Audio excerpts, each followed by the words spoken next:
Class 10 যারা 2027 মাধ্যমিক পরীক্ষার্থী আসো তাদের পরিমিতি থেকে কিছু ইম্পর্টেন্ট প্রশ্ন দেখিয়ে দিই আজকে।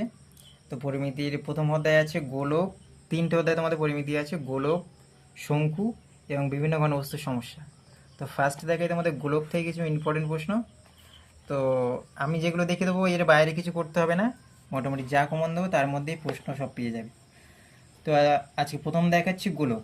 গোলক থেকে তোমরা পেয়ে যাবে ইম্পর্টেন্ট কিছু কোশ্চেন বলতে কোশ্চেন থেকে 12, এখান থেকে করতে পারবে 12-র 5-এরটা করবে, 7-এরটা করবে,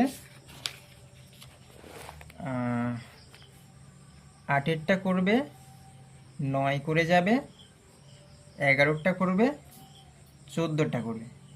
এর বাইরে আর কিছু করতে হবে না। তো নেক্সট চলে যাই লম্ববৃত্তাকার শঙ্কু।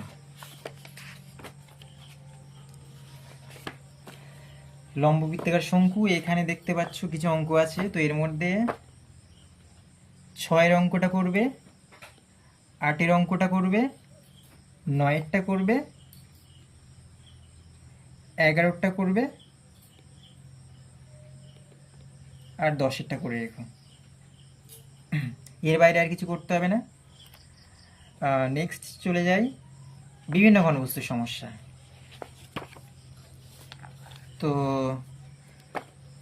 কোষে থেকে 19, এখান থেকে করতে হবে 3-এর অঙ্কটা করতে হবে, 5-এর অঙ্কটা করে যাবে, 10-এর অঙ্কটা করে যাবে, 12-এর অঙ্কটা করে যাবে আর 13-এর অঙ্কটা করে যাবে আর 15-এর অঙ্কটা। চোখ বন্ধ করে এই অঙ্কগুলো যদি করে যাও তো 40-এ 40 কমন পাবেই। এর বাইরে আর কিছু করতে হবে না তোমাদের। তো এইটুকুই আজকের আমাদের বলা বক্তব্য।